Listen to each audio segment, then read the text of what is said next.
Good afternoon, everyone, and welcome to this week's Saddleback webinar. My name is Liz Mangus, and I'm a literacy specialist with Saddleback Educational Publishing. And a very special welcome to those of you who are joining us at a Saddleback webinar for the very first time.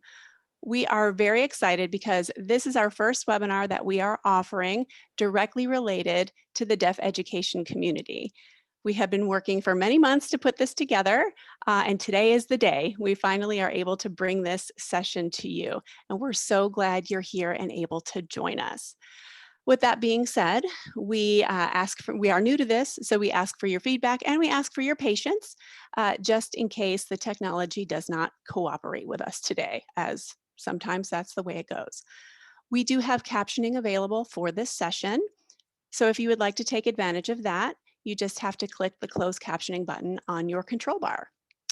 Your control bar is located on the bottom of your web browser window, and that's also where you'll find the chat and the Q&A area for our session today.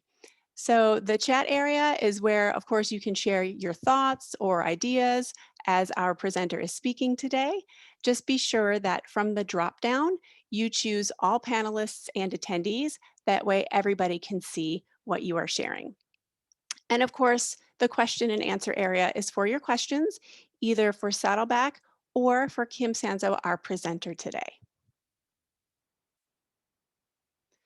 We also encourage you to follow us on Twitter. Both Saddleback and Language First, Kim, are on Twitter.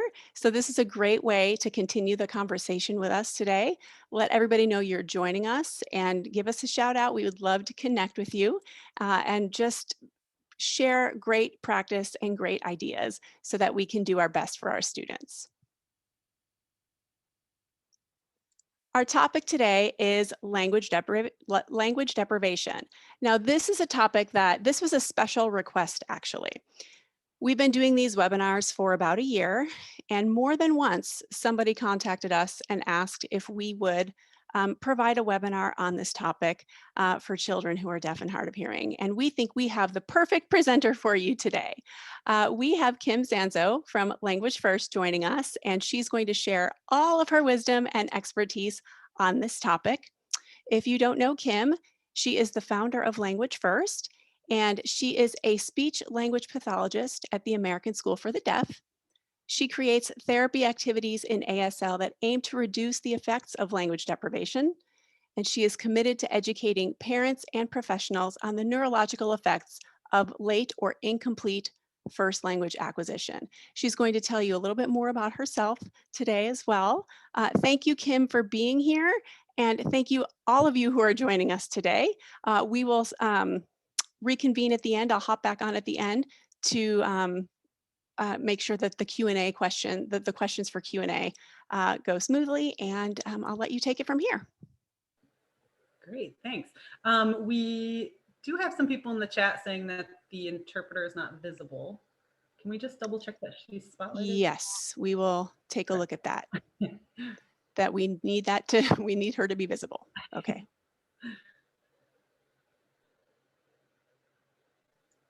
She is spotlighted. Okay.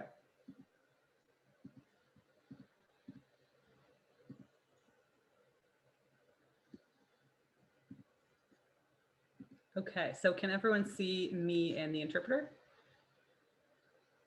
If you're having difficulty, just type into the chat. Okay, great. All right, so thank you all so much for coming out. This is going to be a very kind of surface level presentation just because it really is only 45, 50 minutes. And you could really go into depth on this topic for hours and hours and hours. So if you have more questions after, please feel free to email me. I'll have my email address at the end as well. But just to give you a little flavor of what language deprivation is. So let's go ahead and get started. A little bit about me. I am a speech and language pathologist. I have a bachelor's in SLP and also in psychology, and my master's is in SLP from Gallaudet University. I'm also currently working on my doctorate in SLP. I'm going to be studying children with language deprivation. So it's exciting. I am a polyglot. So I was born and raised in a trilingual family, and then I learned ASL later. And so I really come at my work with deaf children from a linguistic perspective. And I'll talk about it a little bit today, but again, you could go in depth on that topic too. Lastly, I am an advocate. So I started an organization called Language First, and I advocate for deaf and hard of hearing children's right to acquire a robust first language. Before we dive in, a little bit of terminology, just to make sure we're all on the same page. Whenever I say the word language, I am never referring solely to oral language. I think a lot of people assume that language just means oral language, but it doesn't. It means all languages. So that includes manual or signed languages as well. And whenever I say sign language, I'm referring to a signed language that is naturally occurring among a group of deaf people, not a signed system like signed exact English or manually coded English, which is a system that was created to represent English through the air. It's not a natural language. So whenever I say sign language or signed language, I'm referring to ASL, BSL, any natural sign language of a group of people. Okay, so in order to understand language deprivation, we have to understand what language is, right? What is language? It is the uniquely human ability to communicate abstract thoughts and ideas. And I have abstract in bold because it's important to remember that when you have a language, you can talk about things that are not happening right here and right now. You can talk about things that you cannot touch. So this is how it differs from communication. Communication is the ability to communicate things that are happening in the moment. So animals can communicate, right? Bees can wiggle their butts and tell each other that there's pollen in this flower right here, right now. Dogs can, wag their tail and indicate that they're happy in this moment, but they can't tell you that 5 days ago they were feeling really sad because you didn't give them a biscuit, right? So really we have to separate out language from communication. We also have to separate out language from speech and listening. And this can be hard because when a language is oral, we express it through speech and we receive it through listening. So it's easy to assume that language, therefore, is intertwined with speech and listening, but it's not. It's completely separate. So you can have language existing separately from speech and separately from listening. You can have listening, right? Like think about a dog who can listen really, really well and hear really high sounds from really far away, but they cannot develop language.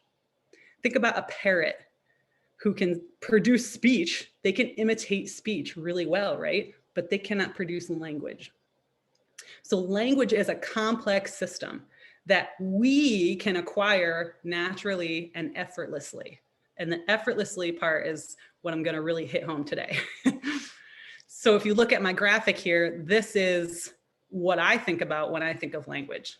It's all of these abilities: joking, thinking, comparing, analyzing, creating, right? It's more than just being able to listen or hear and being able to produce speech sounds. Another key point when we talk about language is that you can have naturally occurring languages, right? So spoken or signed languages are naturally occurring. They came about organically from a group of people. And then you can have man-made expressions of those natural languages. So reading and writing are man-made things. We made it up, right? We created these arbitrary systems to record our languages. So in order to learn to read and to write, you have to first have a naturally occurring language in your brain from birth to 5. And then my last point here, sound is not language, right? Being able to detect sound does not mean that you can acquire language. So when children are acquiring language, they go through a critical period, which is about birth to 5. And during this period, language learning is effortless.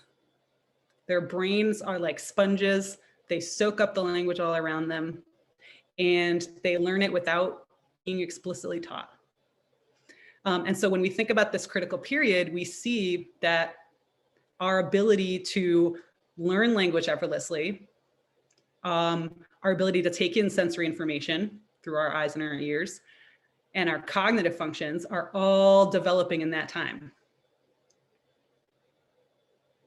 So during that time period, that birth to 5 time period, we have to be providing children with fluent language models, more than one, right? Not just one single language model. They need to hear and see many people speaking this language. And the model needs to include the grammatical structures of that language. It needs to be addressed to the child, not all the time, but some of the time. And it needs to be accessible to the child. And we're going to talk a lot about accessibility, what that means.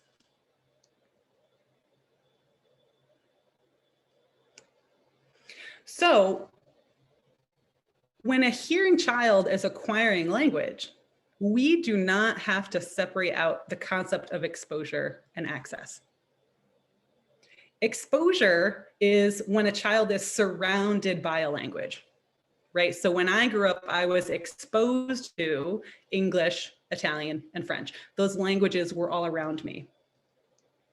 Because I'm hearing, I also accessed those languages. So when they came in through my ear, they went right up into my brain, and there was no point where there was a breakdown. Just went straight into my brain, right? When we talk about deaf and hard of hearing children, we have to separate out exposure and access. So a deaf or hard of hearing child can be exposed to oral English, but may not be accessing it.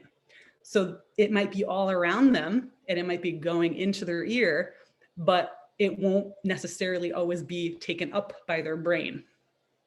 And there's a variety of reasons for this. So we'll talk about this in a little bit. But the way we can think about exposure and access is that exposure are all of the language signals that are being sent to the child, and access are all of those signals that the child is receiving. And then we can add our third layer of complexity, which is comprehension. So you can be exposed to a language, you can have access to that language, but you won't necessarily comprehend it unless you acquired and learned it, right? So I could be exposed to Chinese, access it, I can hear all the parts of it, but I won't comprehend it.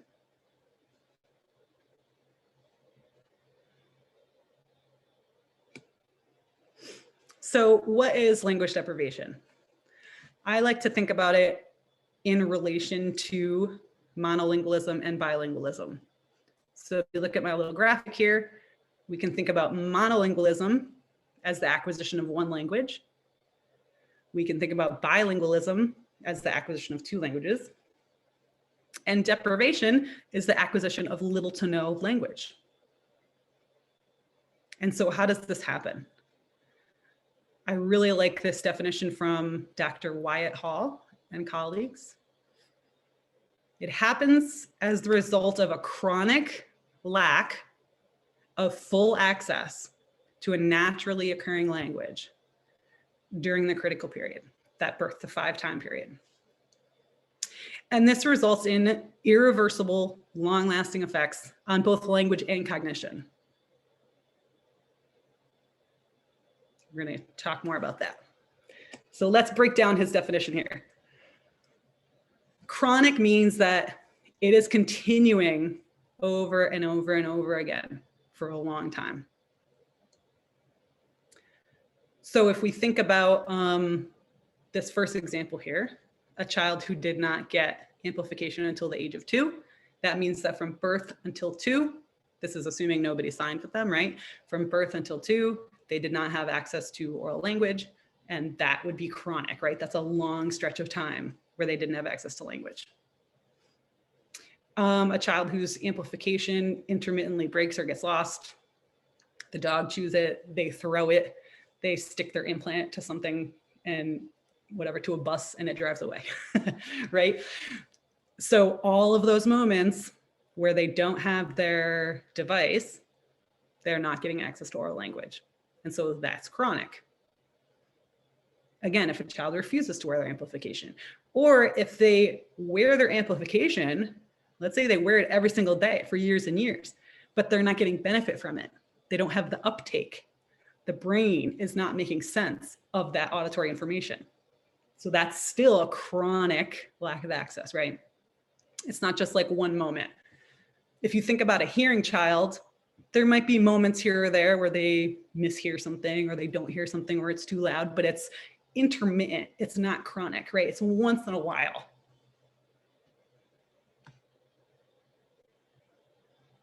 Okay, the next part of his definition is full access. Oops, sorry. So full access means that a deaf or hard of hearing child must be able to take in every single language stimulus that is around them, right? That's given to them. So Humphreys argues that if you have a deaf or hard of hearing child who is exposed regularly to a language and picks it up effortlessly without any explicit training, then that language was accessible to them, right? If you have a child who is regularly exposed to an oral language and is not picking it up effortlessly, then arguably it's not accessible to them. It's not actually reaching their brain. So you really have to think, can this deaf or hard of hearing child obtain all parts of this language stimulus at all times? All parts, not missing one sound at the end, that's not full access, right? Not misperceiving one little part, that's not full access. Not misunderstanding words or not being able to perceive word boundaries, that's not full access. And these are all examples of a time when a deaf or hard of hearing child does not have full access. And when I say full, I mean 100%, right? Not 90%, not 80%, 100% of the language stimuli needs to be reaching their brain. So if there's a lot of background noise and they can't hear, not full access. If they don't wear their hearing equipment at any time, not full access. Think about a hearing child. There's no time during the day when a hearing child can turn off their ears, right? They're constantly getting language stimulation, constantly. And that's how they acquire it so effortlessly in 4 to 5 years. The moment a deaf or hard of hearing child's hearing equipment is not working, off of their head, off of their ears, they're doing something where they're not allowed to wear it. All of those moments are lost language learning time. If there's multiple speakers and the child can't follow the conversation, that's not full access. If they mishear little parts of words, misperceive, the end of the word, they missed the ED, they missed the S that made it plural, that's not full access. How can you acquire a language fluently when you're missing all of those pieces?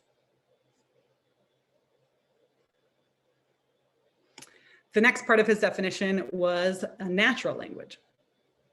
So this is what I mentioned earlier, where we can think about languages that are naturally occurring, like English and American Sign Language, and British Sign Language, and differentiate them from sign systems that were created to represent an oral language in the air. A child needs a natural language as a first language, not a man-made system.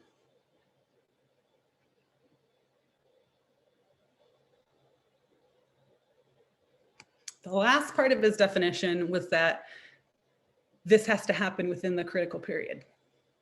And that's that birth to 5 time period, right? So if you look at this graphic from Harvard University, you can see how within that first year is when you're getting a lot of the development, right? And then things start to taper off by about 5 years. And it's happening on a molecular level. Your brain is literally closing itself off to effortless language learning at the age of 5, around the age of 5. So this is why it's called a critical period. It's absolutely critical to get language into a child's brain in those first 5 years. If a child has early first language acquisition of any language, then that will lead to native-like proficiency in that language. If a child has early first language acquisition in any language, that will support them learning a second language at any point. You can learn it later in life, right? If a child does not have early first language acquisition, that will impair their ability to learn language for the rest of their life. And that is language deprivation.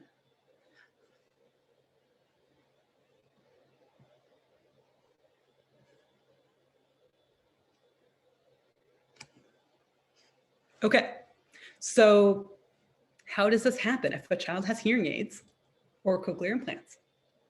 How does it happen, right? Children with hearing aids are still at a very high risk to miss out on auditory information.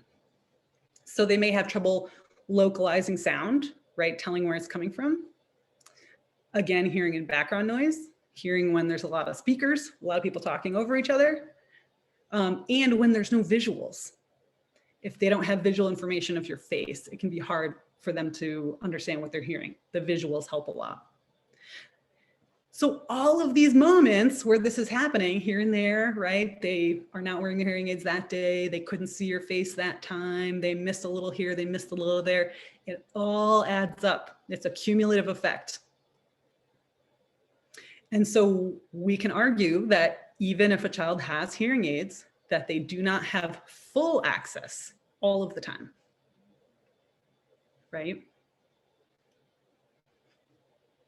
Another point here that's made by King is the idea of incidental learning. Incidental learning is the idea that a hearing child learns a lot of world knowledge and just general knowledge, not from having direct conversations with people, but from just listening to the ambient language around them. So they soak in all of the conversations around them and they learn things incidentally without even trying. A deaf child, even with hearing aids, is missing out on a lot of that incidental learning.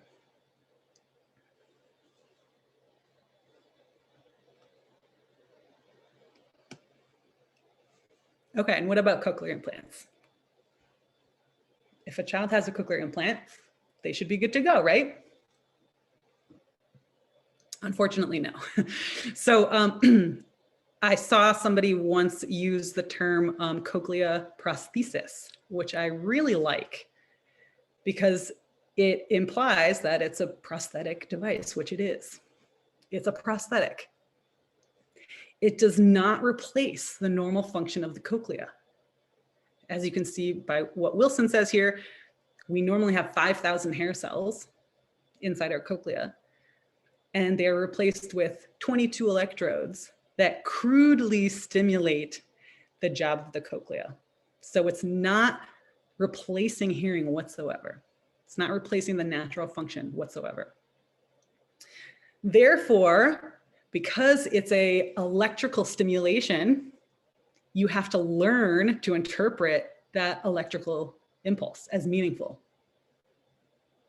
So listening becomes effortful. Remember what I said about language learning being effortless?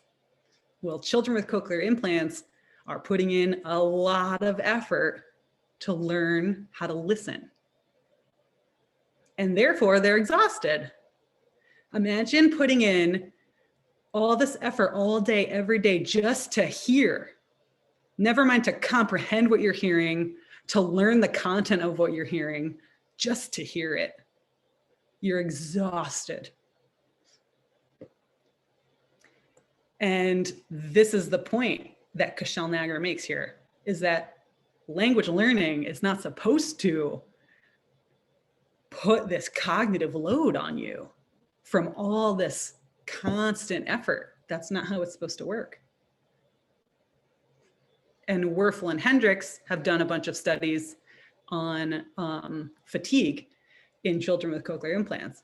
And they find that the children are way more tired than their parents perceive them to be. So we might be working with a kid and think that they're doing fine, or we might think they're a little bit tired, but really they're absolutely exhausted. The other thing about cochlear implants is that they don't guarantee any particular outcome, right? Again, they're a prosthesis. So there is extreme variability in language outcomes of children with cochlear implants. So you might, as Humphreys says here, you might have a couple stars here and there, right? Those kids with cochlear implants that sound like they're hearing and they have phenomenal oral language, but they are few and far between. The vast majority of deaf and hard of hearing children with cochlear implants do not acquire fluency in oral language. So we have to remember that just because we've put a prosthesis in there, that isn't going to guarantee that they acquire oral language fluently. And that's what we need. We need them to have a first language, right? In order to build all these other skills.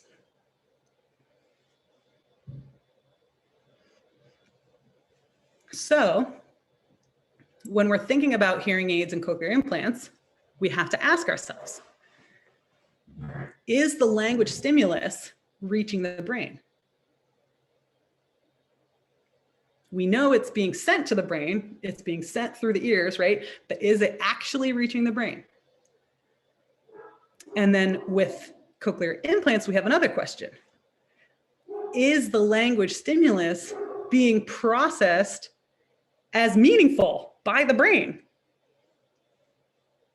Is the brain taking that electrical stimulation and understanding what it means? So if the answer to either of these questions is no, or I'm not sure, then we have a very high risk for language deprivation. And the problem is that a lot of times we think the answer is yes. We're like, oh yeah, language is definitely reaching that kid's brain. Oh yeah, I'm sure. But it's actually not, because deaf kids are really good at smiling and nodding, right? Reacting at the right time, following their peers. It doesn't mean that they have language. So we have to be really careful about assuming that a deaf or hard of hearing child is actually hearing when we think that they are, because they might not be.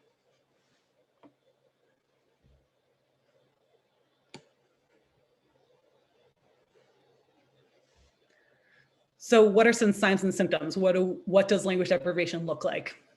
Dr. Neil Glickman talks about these symptoms, and I really like them because they are pretty much the hallmark of language deprivation. Vocabulary is limited to very concrete things that they can touch and feel and do, or things that they've experienced, right? Things that relate to them that they have experienced or that they can touch. Once things get a little bit more abstract and they can't touch it or feel it, or it happened a long time ago, or it hasn't happened yet, that's when they struggle. Concepts of time are difficult for kids with language deprivation. So that means that they struggle to put a story together in a sequence, because that's all related to time, right? So when they go to tell you a story, it can be very hard to follow. First of all, you don't know when it happened. Did it happen 5 years ago? Did it happen yesterday? Second of all, you can't tell what order things happened in. And that can be hard, right? To have a conversation with somebody that can't put things in order properly. Spatial organization is affected, and this is huge for American Sign Language and other sign languages, I'm sure, because the use of space is grammatical.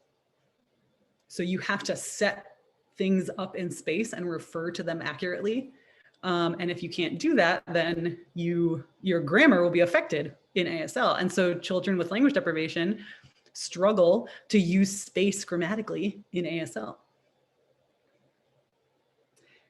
One of the biggest ones here is that syntax is disordered and agrammatical. So syntax or sentence structure is the order in which you place your words, right? And every language has different rules about what order words go in. For children with language deprivation, you'll often see a word salad. So they'll just sign, and there's no cohesion or meaning. There's no structure to that sentence. It's just a word salad. And then lastly, signs are mixed with gesture and pantomime, or acting things out. This one is huge too, because if somebody doesn't know ASL and they see a deaf child who's language deprived signing in presumably ASL, they might think, oh my gosh, he's so fluent. Look at him just signing away, right? And little do they know that he's actually just gesturing or acting things out and using pantomime. So even his language in ASL is disordered, right?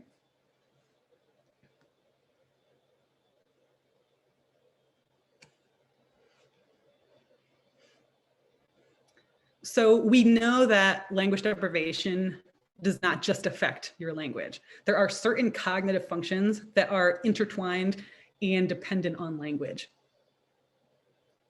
And so we see deficits in those functions as well because of the intertwined nature with language abilities.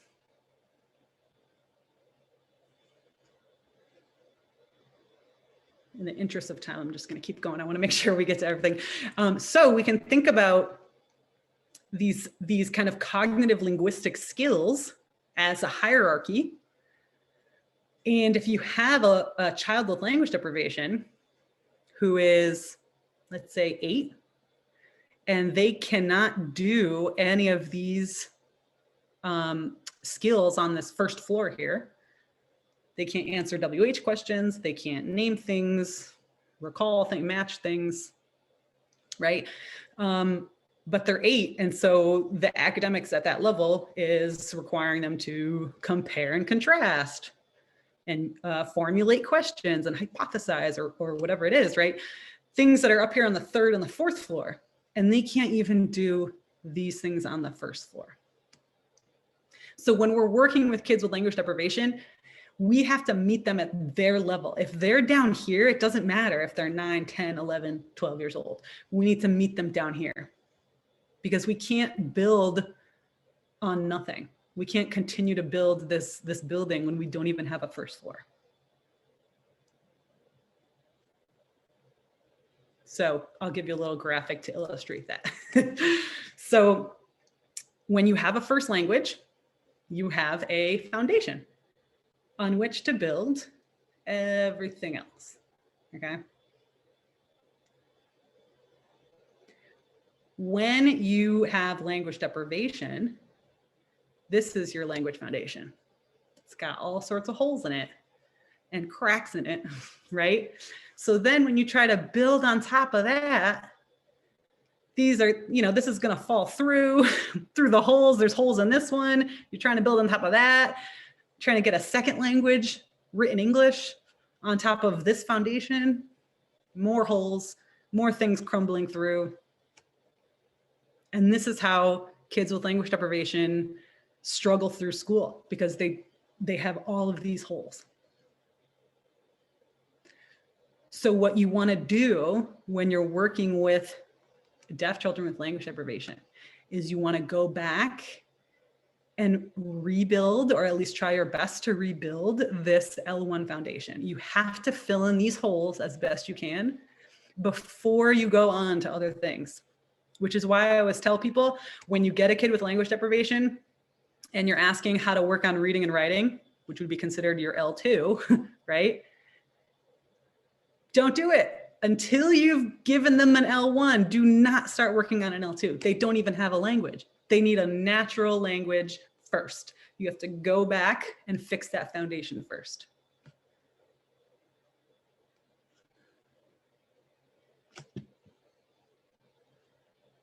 All right, so I got a couple examples for you. These are examples actually of word salad. So this is what I mean when I say that children with language deprivation just string words together and they have no meaning. This was an activity that I gave one of my students, and they actually just had to say the vocab word associated with I had just taught them all these vocab words. But this student wrote out sentences. And so as you can see, I'll read it for you here. This first one says, we are all time for in water and rocks, many in. That's word salad. It makes absolutely no sense, right? This next one was this mean on wood. Oops, sorry. How about this one? Very is nail. Thin mean this for small. So this is what happens when you ask a child to write out in their second language a man-made task, a man-made language task, when they don't even have a first natural language. This is what you get. So you have to go back and give them that language foundation in order to expect them to be able to output language like this, right?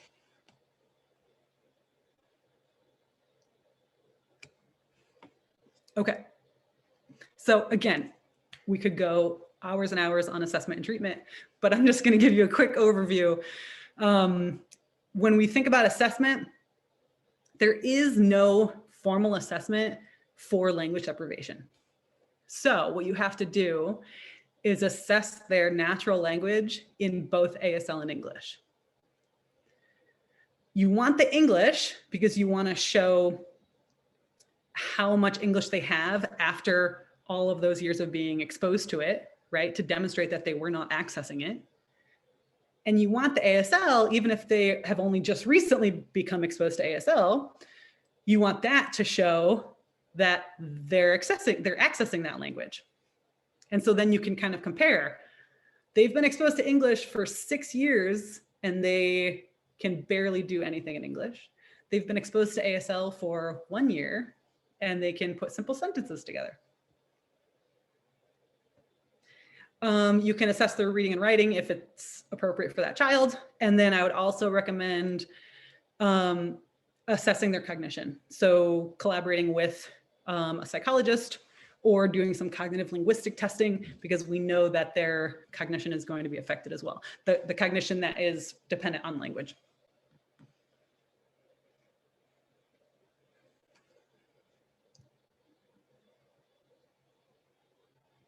Okay, so when it comes to treatment, a couple things I want to drill home for you guys. The first is that modeling beautiful ASL is not enough for these kids. Because they're outside of their critical period, by definition, they no longer pick up language effortlessly. So to just put them in a ASL immersive environment, while that's a great idea, they also need explicit instruction in the grammatical structures of that language, because they're not just going to see ASL and just take it in and understand it and acquire it the same way a small baby would, right? Because they're 6, 7, 8, and their brain can't do that anymore. So you need somebody, I like what Spitz and Kegl say here, you need somebody who knows the language inside and out to break it down for them and provide it to them piece by piece, explaining each part, giving them lots of opportunity to master it and do well, right? Meet them where they are.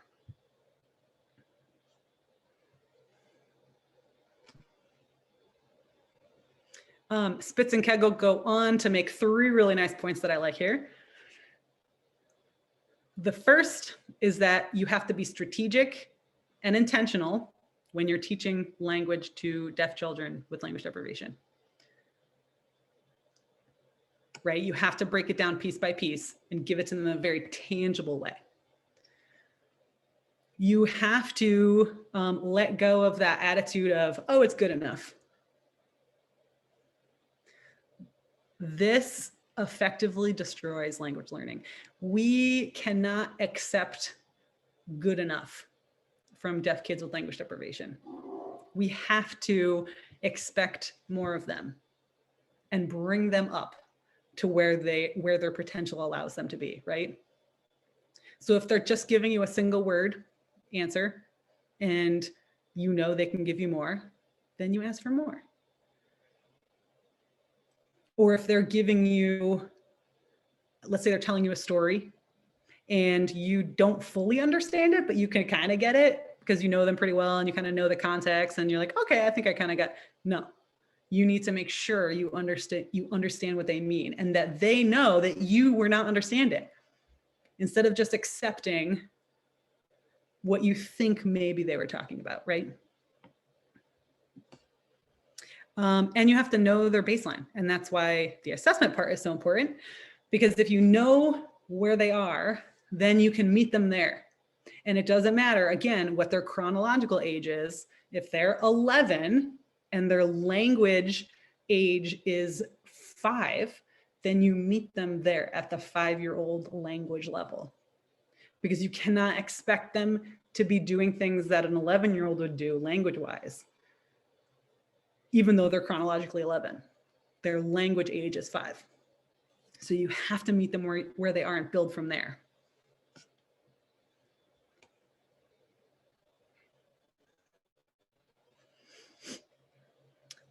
This hierarchy is how I conceptualize my intervention with this population. So I made a little graphic to kind of help explain how my brain thinks. So the way I think about it is experience and experiential learning is the easiest. That's the easiest way to get language into their brain. Then visuals, like pictures and GIFs and videos, or like objects, realia, right?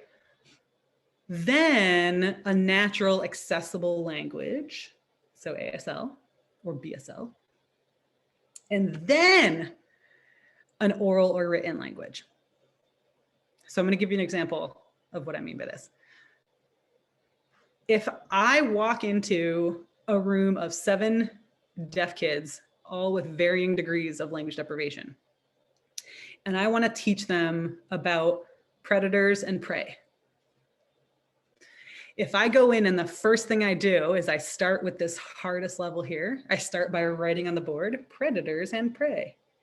I've already lost all of them, right? For sure, for sure. But if I start here with experience and I walk in, I don't even tell them what the topic is. I just walk in and I'm like, okay, you guys ready? Johnny, you are a lion, and Sally, you are a deer. Okay, come up here, come up, okay. And I might have like a picture of a lion and a deer just to show them, right? Okay. So Sally, you're the deer. You're gonna go stand in the corner and you're just eating your grass. You don't know you don't know what's going on. You're just looking around. And Johnny, you're the lion. Okay, what are you gonna do? You wanna eat her. What are you gonna do? And you act it out, right? You gotta go slow. Are you gonna go fast and scare her? No, slow, okay. So you act out how a lion might stalk their prey, right? And then you grab them, okay. And then you do it again with 2 other kids and you do it again. That's the experiential learning. That's the best way to get language into their brains. Then you can bring out visuals or you can do it concomitantly, but only after they've demonstrated understanding of the concept of how a predator-like animal might stalk a prey-like animal, even though I haven't even said those words yet. Only then can I take a step back and explain it in their natural accessible language, ASL. And then we can ask questions, right? Making sure that they understand. Remember when what was Johnny doing? Was he going fast? No, he wanted to be quiet. He didn't want you to know that he was coming to stalk you. He was going to eat you, right? And then once it's been explained in their natural accessible language and they've demonstrated understanding, then you can bring in the written. Okay, so prey is Prey. What is that? Is that the lion or the deer, right? So you have to start with the experience first because there's little language there, right? They're acting things out. They're living it. It's like they're experiencing it. Then you can add natural language and then the more difficult written or oral language. If they have some access to sound, then you can use your voice too. So that's why I really like hands-on learning, lots of like stuffed animals and acting things out and role play, lots of field trips. Obviously, this was a lot easier before COVID, but hopefully next year we'll be able to do more of this. All right, and lastly, a couple of quick strategies to hopefully help you if you have kids with language deprivation that you're working with. These are from Wattman, and they were actually, she's an interpreter, so there were actually strategies for interpreting for people with language deprivation. But I really, really like them for language intervention as well. The first is to build your foundation in simple language. So if I go back to my predator and prey example, after I act everything out, then I'll start by explaining it in simple language first, right? I'm not going to start by being like, and the predator stalks his prey for 14 minutes, right? I start by saying the lion, okay, what does he do? Simple language. Then once they get it, you can up the language a little bit. Use lots of pictures, props, and role play. So if you need to pull out your phone and pull up a picture, you have no idea how many times I've spent a session on Google Images on my computer, pulling up, is this what you're talking about? Is this what you're talking about? Pulling up pictures, right? Use lots of pictures. Grab your iPad, right? Check for accuracy. So ensure that A, the child is understanding what you're teaching them, because again, they can do a lot of the smile and nod, yep, I got it, but they really don't, they don't got it. And check for accuracy of you understanding them. So if they say something and you're not sure, or you couldn't really tell what they meant, what do you mean? Can you clarify, right? Like really make sure that they're being clear to you as well. Know what the common errors are and what to look for. I didn't go too much in depth on that today, but again, that could be a whole other topic because they have very idiosyncratic type errors. So once you're aware of that, you'll know, oh, okay, that he didn't mean that. That's a very common error of his. That's not what that sign is not what he thinks it means. Break down complex content, which I think is just a good strategy for anyone.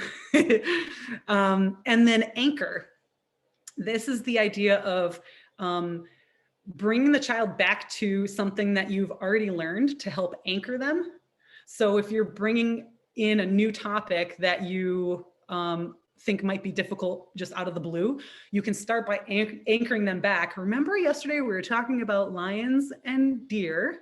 Okay, what were we talking about? Yep, you anchor them there, summarize, and then you can move on to that new topic that's related, whatever it is. Let's say in the next day you're going to talk about a different type of predator and prey. You're going to talk about tigers or something. So using what they've previously learned to help anchor them to the new content. And that is my very brief overview. If you have questions, please, please, please email me. I love hearing from people, and I always take the time to answer your questions very thoughtfully. And also feel free to check out my website, languagefirst.org. Lots of resources on there. I have a lot of therapy activities. I have a lot of free stuff. So I hope you find it useful, and I hope this was helpful. All right. We have a lot of great questions that popped into the question area. So if you want to take a look in the question area, I'll let you peruse those questions. And in the meantime, I am going to share my screen because we always like to let everybody know what is coming up next on our webinar series. And next week we have Miss Jody Nolf from Palm Beach County, where she will be once again talking about supporting secondary English learners in the content areas with writing. This is a rescheduled webinar. We're glad to be able to finally offer this one for you again next week, and you can register for this one on our website.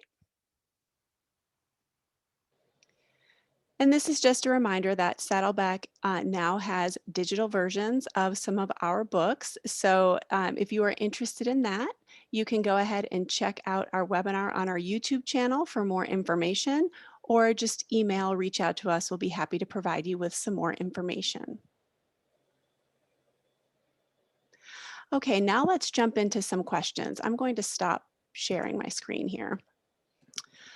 Um, there are several questions, as you can see, and I think we will probably start by going through the ones that are listed in the question area, but we don't have a lot of time left. But if we do have any attendees who need to ask a question with ASL and need to have their camera turned on, we can try to do that. The technology does not always cooperate, but we can try. So if that's you, go ahead and raise your hand and we'll see what we can do. In the meantime, let's take a look at some of these questions here. What are your thoughts, Kim, on ESL and deaf education departments collaborating or working together? Yeah, I really like that question because I think it's helpful to look at children with language deprivation from a bit of an ESL perspective, because they are technically learning English as a second language. They did not acquire it as a first language. But there can be a bit of a differentiation because they actually don't have an L1. But I love that idea because I think a lot of people don't see deaf kids from an ESL perspective, which can be very helpful. Yeah, absolutely. What do you think around, we have a lot of people who really loved your PowerPoint and we're asking for that, but we have provided a link to your website, and a lot of the graphics that were in your slides are actually available for free on your website, so they can check that out. I wanted to go down to this question here submitted by Tamara. And it is, how would you address a 12-year-old who has gaps in language, but also significant gaps in literacy skills? Do we abandon the literacy goals on the IEP to focus entirely on language? What's the approach there, in your opinion? Ooh, that's a good one. So depending on the child, if they have enough natural language, let's say you've built enough of that foundation that it makes sense for them to start learning literacy skills, then go for it. If they already have goals on the IEP, that can be tricky, especially if you inherited it from someone else, right? But you can consider tweaking the literacy goals to either more basic literacy, like do they even understand how letters go together to form words? Because most kids with language deprivation do not. Or to tweak it to make it ASL literacy, because ASL is their accessible language. Why not work on literacy in that language, which will then directly affect their ability to read English?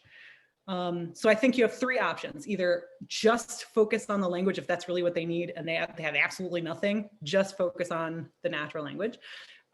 If they do have a little bit and you can bring the literacy goals down a little, or if you can tweak the literacy goals to make them more about literacy in ASL. Thank you for that. We have some questions that were submitted before the webinar today, so I'd like to get to those. Sure. Is there a way to tell if a child has passed their critical language learning window? That's a good question. Yes. So basically, if you are older than 5, you're outside of your critical period. You're outside of your window. So I would never say that a child is language deprived if they're still within that window, because we don't know yet, right? They could be behind. That's very possible, but we don't know yet if they're actually language deprived. Once they're past the age of 5 and their brain has literally closed itself off on a molecular level from effortless language learning, then we can pretty safely say, you should be fluent in your first language by now, and you're not. So we're concerned. Okay, great. Thank you. I think we have time for one or two more. But as Kim said, you can always email her with any questions. She loves to talk about this topic and share information. This is a great question. How can I support students that have chosen sign language as their mode of communication while family is unsupportive? Yeah, that's a really good one. So I am a firm believer in supporting the child's choice. The child is the one who is deaf and is living with this every day, right? It's his life or her life. So I always say support what the child wants first, and then you can hopefully support them by educating the parents, providing them opportunities to learn ASL. But when they get to a certain age, it really is about what they have decided works for them. And if they have decided, either purposefully or not, but right, maybe they just naturally picked up ASL easier. They didn't like sit down and decide one day, I like ASL better. They just are naturally picking it up. Then we have to go with that. We have to follow what the child is preferring. And this is a somewhat related question. How do you make people understand that home signs and sign language are not the same thing and that it is not causing more harm than good? So home signs are typically made up by the child because they don't have language. So home signs are never a good thing in the sense that you know that if a child is making up signs that they don't have enough language, that they're craving language and they're just making things up to be able to communicate. So home signs are not a natural language because they are just made up by one person. They're idiosyncratic.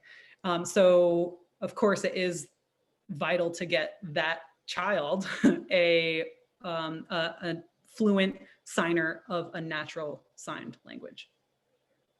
And finally, this is our last question. This one comes from someone who works with preschoolers, deaf preschoolers, and he or she is looking for support in handling frustration and lack of language and resulting behavior issues. Yeah, we see this a lot with children with language deprivation because they can't express themselves and they're frustrated. And a lot of times their nonverbal abilities, their cognition that's not dependent on language, their ability to think is intact. So they have a normal IQ and normal cognitive abilities, but they are exhibiting behaviors because they're frustrated that they don't have language. So I would say get them American Sign Language as quickly as possible, a native signer that you can, deaf mentors, deaf babysitter, parent infant programs that have deaf signers coming through. Local deaf schools usually have programs. They just need somebody to sign with them, and a native signer. Perfect. Thank you so much. We'll close out now. Saddleback, it can be found on whatever your preferred social media platform is. So reach out to us, follow us, communicate with us. We'd love to hear from you. And thank you to Kim, and thank you to Kaylee, and thank you to all of you for joining us today for this very informative session. I'm sorry we weren't able to get to all of your questions today, but Kim did provide her email address for you. Her website is languagefirst.org, and we will hopefully see you all next week. Thank you, Kim. Thank you so much.